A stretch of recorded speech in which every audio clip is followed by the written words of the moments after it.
समाजसेवेच्या नावानं धर्मांतर करत असल्याचा आरोप असलेल्या रियाज काझीच्या कार्यालयाची पोलिसांना झाडाझडती घेतल्याची माहिती आहे आणि पोलिसांना त्याच्या कार्यालयातनं लॅपटॉप असेल किंवा इतरही डिजिटल गॅजेट जे आहेत ते जप्त केलेले आहे। रियाज काझीनं त्या लॅपटॉपमधला सगळा डेटा, त्याच्या मोबाईलमधला सगळा डेटा डिलीट केल्यानं आता पोलिसांना सगळा तो तपास करण्यामध्ये जे आहे त्या अडचणी येत असल्याचं आपल्याला पाहायला मिळतं। आपण पाहत होतो की कालपर्यंत या रियाज काझीच्या इथल्या फिकर फाउंडेशनच्या ऑफिसला लॉक होतं, मात्र आता या कार्यालयाचं लॉक जे आहे ते उघडण्यात आलेलं आहे आणि या कार्यालयात काही कर्मचारी असल्याची देखील माहिती आहे। सगळ्यात महत्त्वाचं म्हणजे या सगळ्या परिस्थितीत कुठल्याही नागरिकांचे बाईट घेऊ नये, फक्त वकिलाशी संवाद साधावा अशा आशयाचा एक बोर्ड देखील आता या कार्यालयाच्या बाहेर जे आहे ते लागलेलं आहे। पोलिसांकडून या सगळ्या प्रकरणाची कसून चौकशी जी आहे ती केली जात आहे। या कार्यालयात कार्यरत असलेल्या काही कर्मचाऱ्यांना काही वर्ष अगोदर काम सोडलं होतं, त्यांनी ते कुठल्या कारणानं सोडलं होतं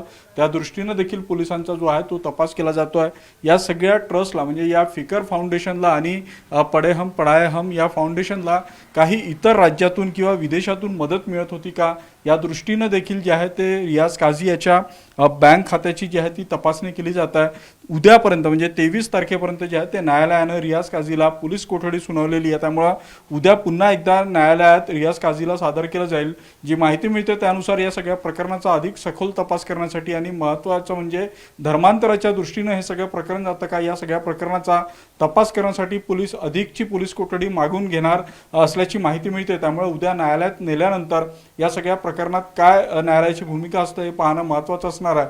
मात्र कालपर्यंत जे आहे ते रियाज काझी यांच्या या सगळ्या कार्यालयाला देखील पोलिसांना 24 तास सुरक्षा जी आहे ती पुरवली होती, मात्र आज पोलीस कर्मचारी इथे दिसत नाही आणि या कार्यालयाचा लॉक देखील खुला आहे। त्यामुळे पोलीस आता कुठल्या अर्थानं तपास करतात आणि उद्या न्यायालय या सगळ्या प्रकरणात काय भूमिका घेतात हे पाहणं महत्त्वाचं असणार आहे। व्हिडिओ जर्नलिस्ट प्रशांत मोहितेसह उदय तिमांडे, न्यूज 18 मराठी, नागपूर।